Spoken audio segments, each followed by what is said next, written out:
Assalamualaikum warahmatullahi wabarakatuh. Masih bersama Rudy Official, cerita horor. Cerita kali ini part kedua dari cerita kita kemarin yang kita beri judul Orang Bunian. Seperti biasa, sebelum kita lanjut ceritanya, jangan lupa subscribe dulu ya, like, komen, dan share. Dan jangan lupa aktifkan lonceng notifikasinya juga, supaya kalian tidak ketinggalan cerita-cerita horor dari channel ini. Kelanjutan ceritanya seperti ini. Herman membuka tutup botol. Tangan kanannya menutupi lubang botol aqua yang dia pegang. Sambil komat-kamit membaca doa, dia tarik sesuatu sambil menggenggam tangannya. Dan tiba-tiba dia menggelepar tepat di sampingku. "Tolong geser meja ini," pintaku kepada teman-teman yang ada di sana, supaya tubuh Herman yang sedang dirasuki makhluk bunian itu tidak tersangkut di bawah meja. Herman kemudian ditarik keluar meja dengan posisi duduk di lantai. Kondisinya seperti orang yang sedang diikat tangan dan kakinya. Persis seperti yang dijelaskan Herman sebelumnya, bahwa kondisi makhluk ini dalam keadaan terikat. Seketika wajah Herman berubah menjadi sosok kakek tua yang berusia ratusan tahun. Air liur terus mengalir dari mulutnya yang tua itu. Air matanya mengalir terus, seperti ada kesedihan yang mendalam dirasakannya. "Assalamualaikum," aku memberi salam. "Waalaikumsalam," dia menjawab dengan nada berat dan halus, menandakan bahwa makhluk yang masuk ke tubuh Herman berusia ratusan tahun.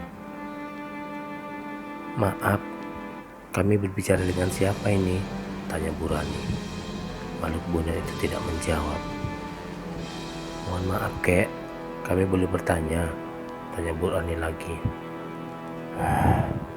Jawabnya. "Kami bicara dengan siapa ini?" tanya Burani.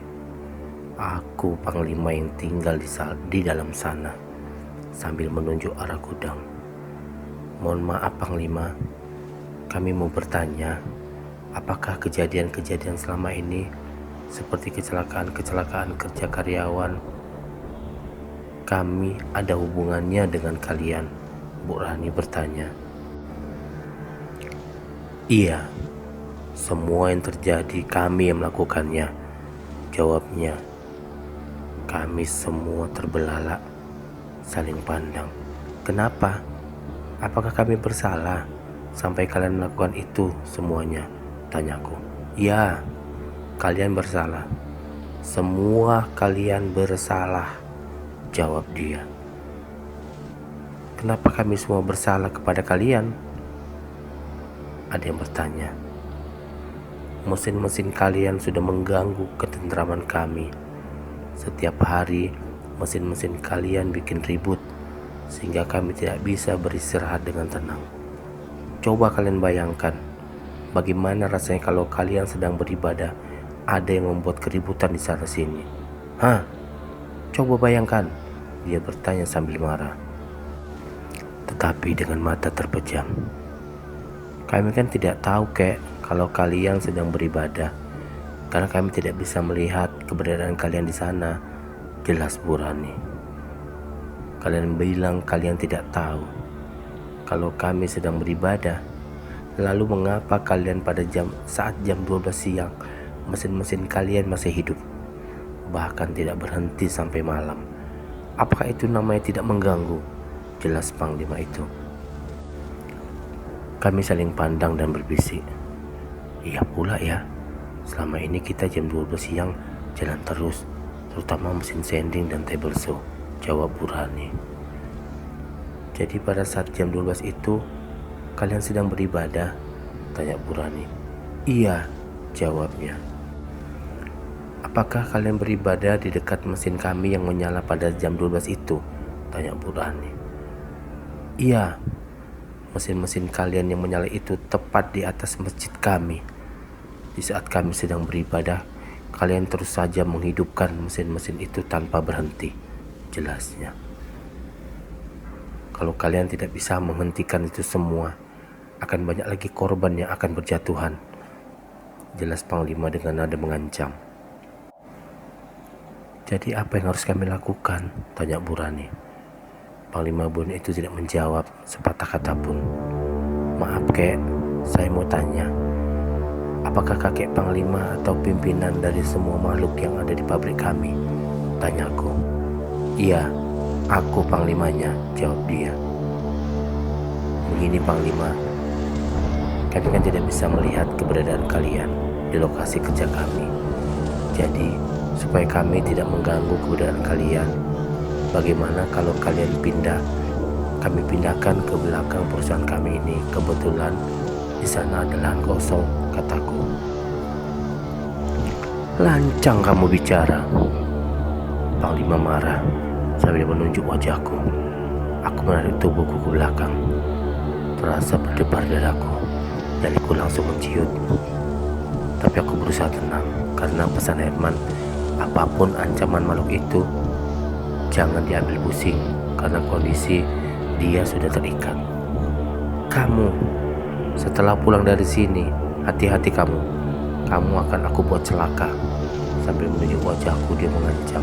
Loh, kan gak salah kalau kami memberikan pilihan supaya kita tidak saling menyakiti, jawabku lagi dengan berani. Setiap hari mesin-mesin kalian sudah melakukan kerusakan di sana sini, membunuh warga-wargaku yang lalu lalang di sana, jelasnya. Kemarin cucuku lagi hamil, terlindas mesin-mesin kalian yang lalu lalang di sana, jelasnya lagi. Panglima, aku mau tanya, apakah anak kecil yang memakai cawat berkeliaran di daerah Timbangan itu juga termasuk wargamu? Tanyaku. Iya, itu cucu-cucuku. Sambil menangis dia seperti berduka. Aku melihatnya ada yang menaiki truk, terjatuh dan dilindas truk. Tanyaku lagi. Iya, banyak yang mati terlindas mesin-mesin kalian, jelasnya lagi. Aku baru sadar. Berarti mimpiku beberapa hari yang lalu jelas. 2 hari berturut-turut mimpiku yang sama, dan di jam yang sama adalah pertanda ini. Aku sempat berpikir, kok bisa ya? Sambil menangis Panglima itu berkata, kalian sudah membunuh semua warga dan keluargaku. Setiap hari ada saja yang tertabrak mesin-mesin kalian. Kami mohon maaf Panglima, karena kami kan tidak melihat keberadaan kalian di tempat kami. Kan hanya segelintir orang saja yang bisa melihatnya, jelasku. Aku harus menuntut balas.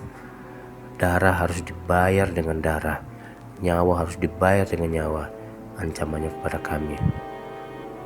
Oh, tidak bisa begitu. Kami masih mau berbuat baik. Jangan kalian mau melakukan bencana kepada kami. Mati di tangan Allah. Semua kehendak Allah, bukan kalian yang menentukan, balas Bu Rani. Kalau begitu begini saja. Kalau kalian mau hidup berdampingan dengan kami, jangan mengganggu kami. Biarkan kami bekerja dengan tenang. Tapi kalau kalian terus mengganggu, terpaksa kami harus menyingkirkan kalian semua, ancam Bu Rani. Aku butuh 2 nyawa lagi supaya kalian bisa kami bebaskan, ancamannya lagi. Tidak bisa. Kami akan mengikuti kemauan kalian asal itu masih wajar diterima. Apa sebenarnya yang membuat kalian bisa melukai karyawan kami? Tanya Bu Rani. Aku paling tidak suka melihat orang yang tidak mengerjakan sholat. Banyak kalian yang pada waktu masuk sholat tapi tidak mengerjakan sholat, malah bekerja dengan mesin-mesin kalian itu, ucapnya. Datang ke sini membawa masalah, aku tidak suka. Itu pasti akan celaka, ucapnya. Baik-baik, kalau kalian merasa terganggu dengan mesin-mesin kami pada saat jam istirahat, mulai besok kami akan menghentikan mesin-mesin kami pada saat jam 12 sampai jam 1 siang. kami akan memberitahukan kepada teman-teman semua agar jangan membawa masalah datang ke pabrik ini. Tapi kalian harus janji juga untuk tidak menyakiti karyawan kami, tegas Bu Rani. Karena hari semakin sore, Panglima keluar ya dari tubuh teman-teman kami. Mudah-mudahan apa yang kalian inginkan dan apa yang kami mau bisa berjalan dua-duanya, kataku lagi.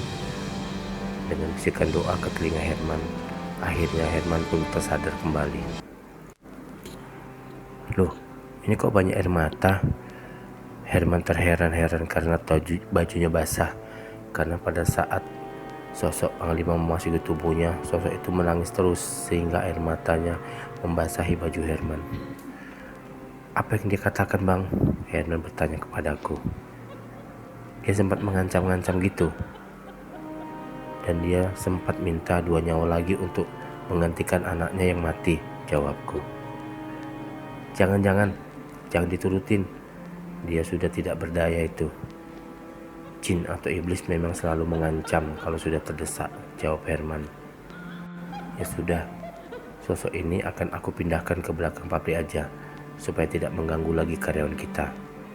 Nanti Bu Rani sampaikan ke pimpinan bahwa jam 12 sampai jam 1 jangan ada lagi mesin yang hidup, supaya tidak mengganggu mereka beribadah. Setelah kejadian itu, mudah-mudahan hampir tidak ada lagi kecelakaan dan kesurupan yang dialami karyawan kami. Oke, terima kasih. Wassalamualaikum warahmatullahi wabarakatuh.